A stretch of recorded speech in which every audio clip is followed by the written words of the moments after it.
Hello दोस्तों, आज का यह वीडियो सिंधु घाटी सभ्यता के ऊपर 11वां पार्ट है और इस पार्ट में हम लोग सिंधु घाटी सभ्यता के लोगों के जीवन से रिलेटेड कुछ टॉपिक के बारे में पढ़ेंगे, जैसे कि मृत्यु संस्कार, शासन व्यवस्था, लिपि, मनोरंजन, धातु। इस प्रकार से कुछ टॉपिक के बारे में हम लोग पढ़ेंगे सिंधु घाटी सभ्यता के लोगों से रिलेटेड।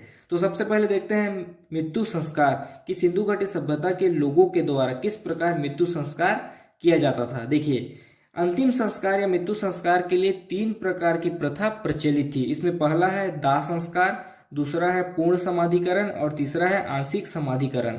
देखिए, दाह संस्कार, इसमें शवों को पूर्ण रूप से जलाने के पश्चात जो भस्म अवशेष बच जाते थे उसे एक मिट्टी के पात्र में भरकर जमीन में दफना दिया जाता था। फिर दूसरा है पूर्ण समाधिकरण, इसमें शवों को जमीन में दफनाया जाता था। फिर तीसरा है आंशिक समाधिकरण, इसमें शवों को पहले खुला छोड़ दिया जाता था, फिर उसे पशु पक्षी खाते थे और खाने के बाद जो अवशेष बच जाते थे उसे जमीन में दफना दिया जाता था।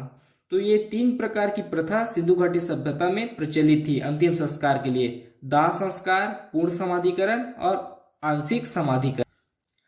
उसके बाद देखते हैं लिपि। देखिए, सिंधु घाटी सभ्यता से जितने भी लिपि प्राप्त हुआ है वह चित्रात्मक है। लिपि की जानकारी का मुख्य स्रोत है मुहरे। लिपि को पढ़ने में सफलता प्राप्त नहीं हुआ है और सिंधु लिपि को सर्वप्रथम पढ़ने का प्रयास किया था L.A. वेडेल।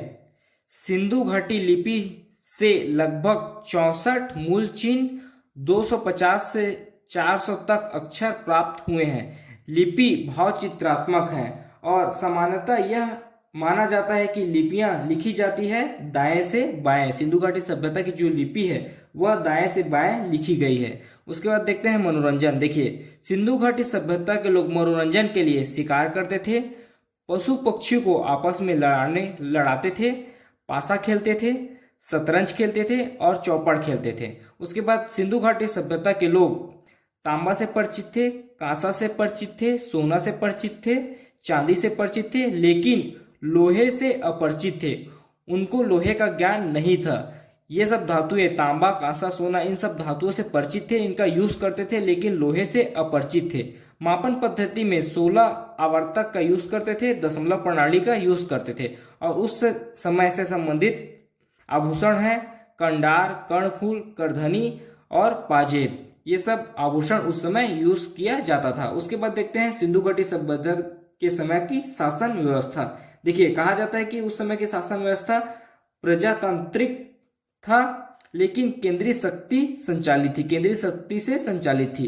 कुछ व्यक्तिगत राय देखते हैं। देखिए, व्हीलर के कहना था कि मध्यम वर्गीय जनत्रतात्मक शासन जिस पर धार्मिक प्रभाव था। पिगनट का कहना है कि पुरोहित वर्ग का शासन में प्रभाव था। फिर मैक का कहना है कि प्रतिनिधि शासन व्यवस्था लागू थी। उसके बाद देखते हैं सिंधु घाटी के समकालीन सभ्यता।